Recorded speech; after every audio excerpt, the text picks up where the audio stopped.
आज की गुफ्तगू ज़रा एक मुख्तलिफ से मौजू से करता हूँ, फिर हम आते हैं इस पर। देखिए, इंसान जो है ना, उसकी अमूमन इंसानों की एक ख्वाहिश रही है कि वो किसी तरह से मौत को शिकस्त दे दें, हमेशा ज़िंदा रहें। अच्छा, इसमें जो है वो ऐसा भी हुआ है, पूरी हिस्ट्री में उठा के देख लें तो फ़िरौन और बाकी लोगों की ममीज़ रखी जाएंगी और उनको प्रिजर्व किया जाएगा और ऐसे होगा।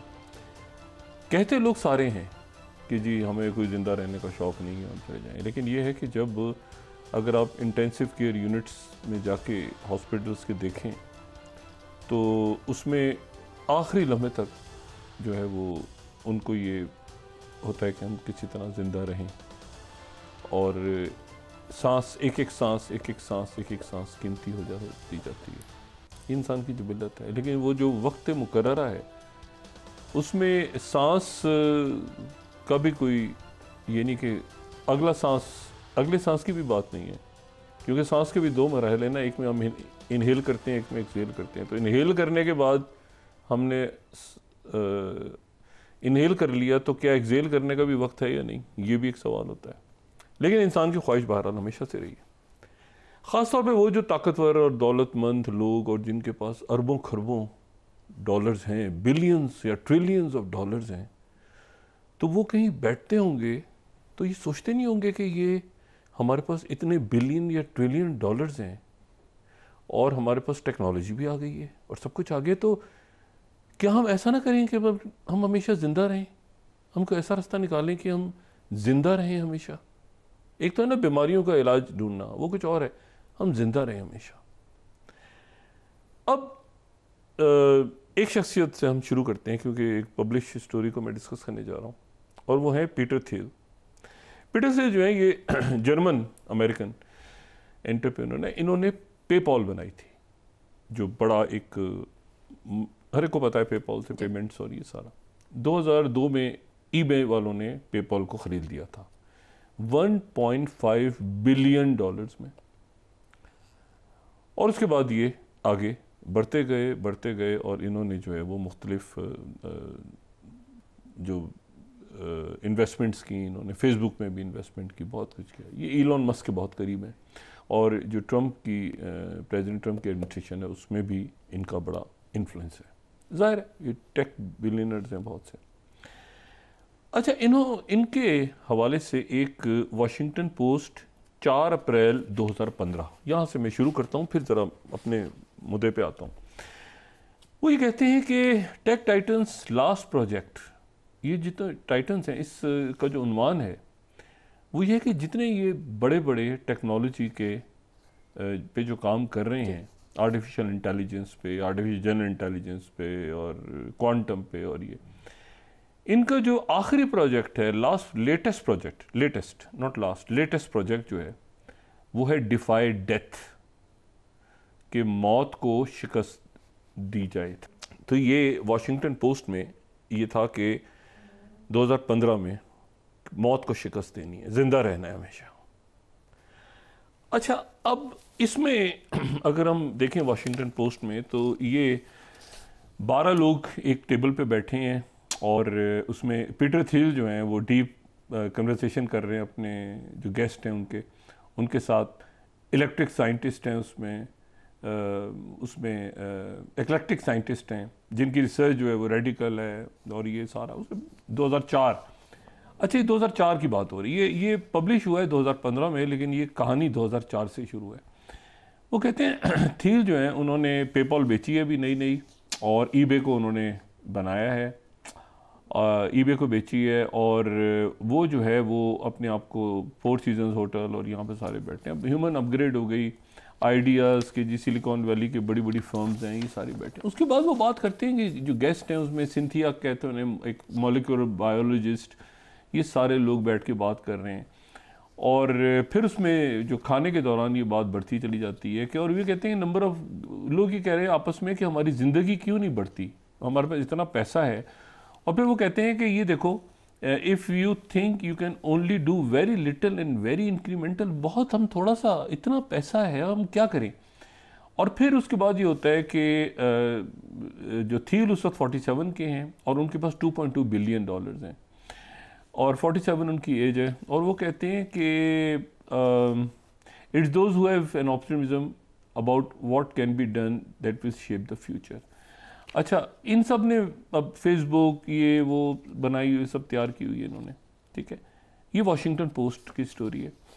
अच्छा, ये जितने एंटरप्रेन्योर्स हैं ये ड्रिवन है कि ये रिबिल्ड करें, रीजनरेटिंग करें और रीप्रोग्रामिंग करें पेशेंट्स के ऑर्गन्स की, ठीक है।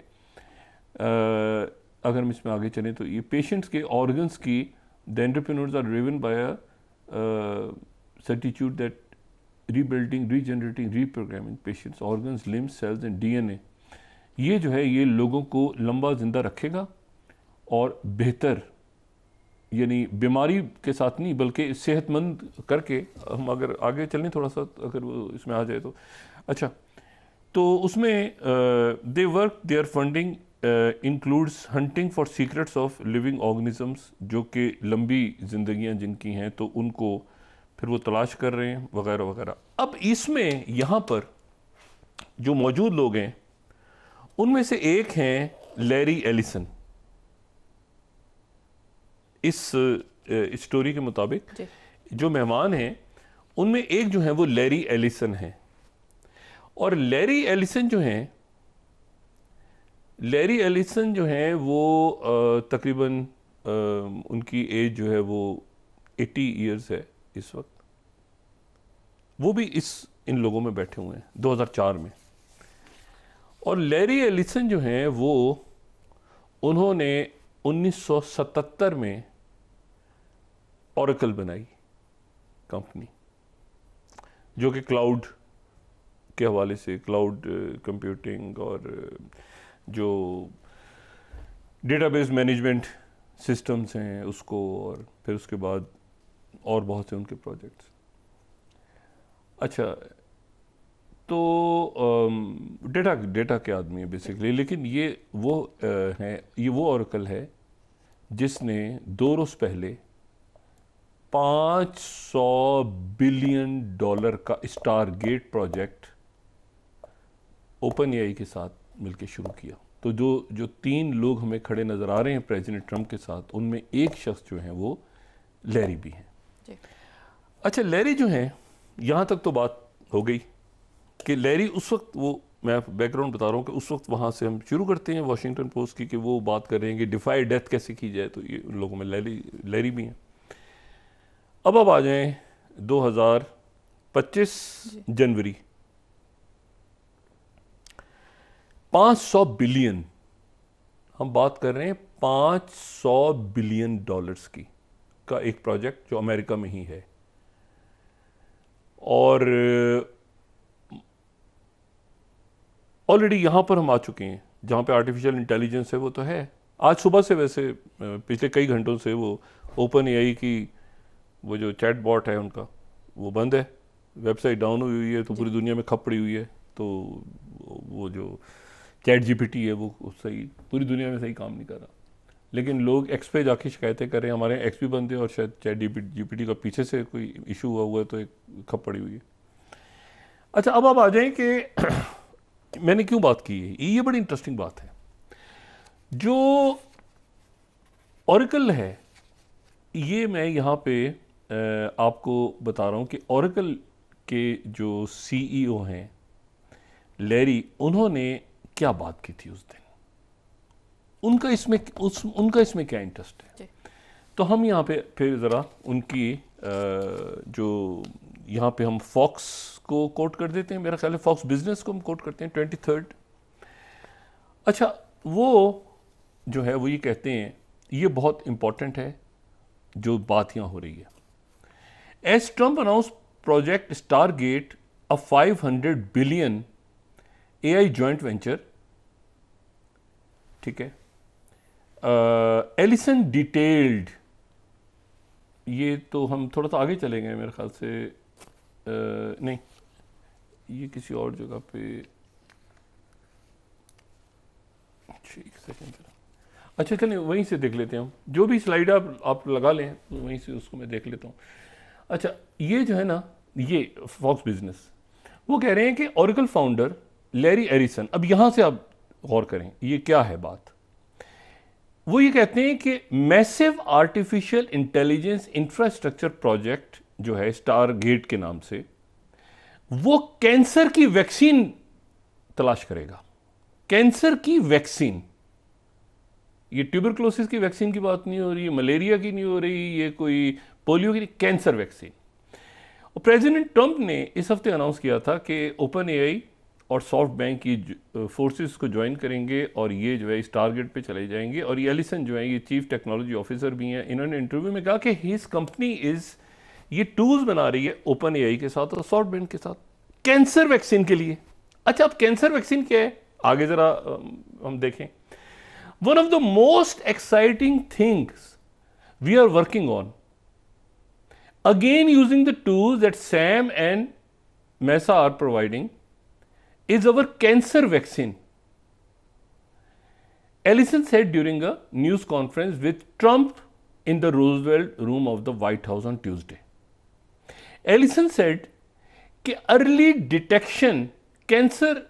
early cancer detection can be provided with a simple blood test, and artificial intelligence can be leveraged to look at the blood test and find the cancers that are seriously threatening someone's health.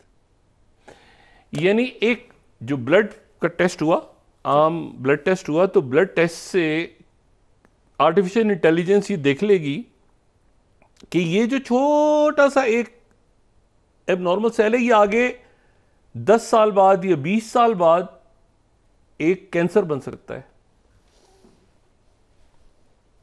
ठीक है, तो आम blood test से artificial intelligence एक abnormal cell जो है वो ढूंढ लेगी कि ये अभी तो ब्लड में हल्का सा हुआ है और वो ऐसा नहीं है कि कोई यानी कि डिटेक्ट हो गया, कोई ट्यूमर बन गया, नहीं, बहुत बेसिक लेवल पे एबनॉर्मल सेल को आर्टिफिशियल इंटेलिजेंस ने डिटेक्ट कर लिया।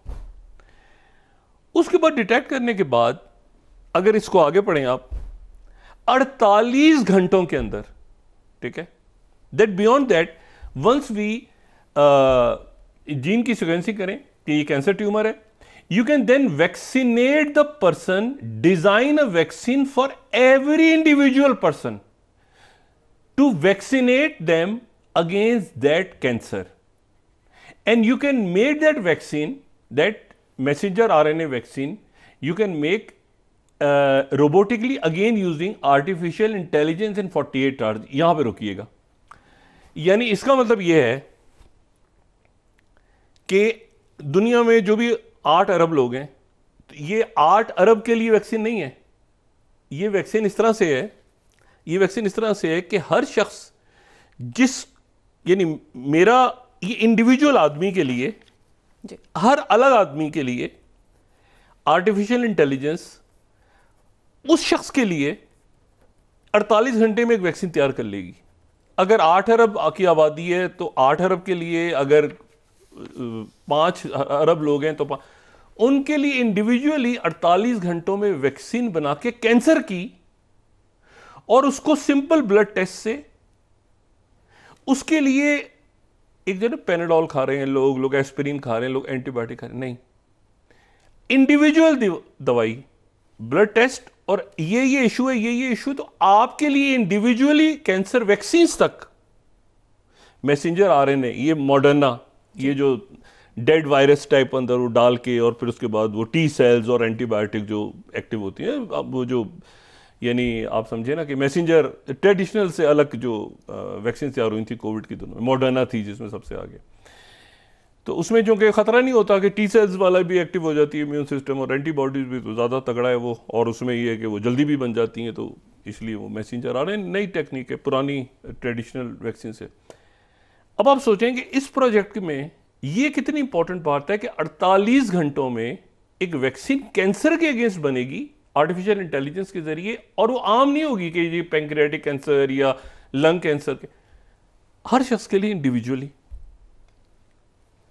ये 500 बिलियन का जो प्रोजेक्ट है, इसके में ये भी चीज है कि कैंसर पे आप चले गए तो आप सोचे ना, उससे पहले लिवर ख़राब हो सकता है, आगे जाके इस आदमी में ये प्रॉब्लम हो सकती है, आगे जाके इसमें ये हो सकता है। शुरू की ही स्टेज पे वो सारी चीज़ें आर्टिफिशियल इंटेलिजेंस डिटेक्ट करें और जिंदगी डिफाइंग डेथ। क्या ये पॉसिबल है? क्या ये मुमकिन है? क्या ऐसा हो सकता है जो ये टेक, ये जो बात कर रहे हैं कि कैंसर की वैक्सीन बनेगी, और कैंसर की वैक्सीन अगर बन रही है तो और भी सारी चीज़ों की बनेगी जो, और वो बिलियनर्स या ट्रिलियनर्स जितने भी हैं वो अपने तक रखेंगे। क्या वो मौत को शिकस्त दे सकते हैं? डिफाइंग डेथ, ये मैं नहीं कह रहा, ये वॉशिंगटन पोस्ट का के कॉलम का जो ओपिनियन ऑपेड है उसका ये टाइटल था 2015 का। और अब वो कह रहे हैं, जो प्रेस कॉन्फ्रेंस ट्रंप के साथ की, कि हम कैंसर की वैक्सीन बनाएंगे आर्टिफिशियल इंटेलिजेंस से 48 घंटों के अंदर, इंडिविजुअल अलग अलग आदमी की, मतलब मैं हूं, मेरी कुछ और किन लोगों को दस्तयाब होगी? सारे लोगों को दुनिया में।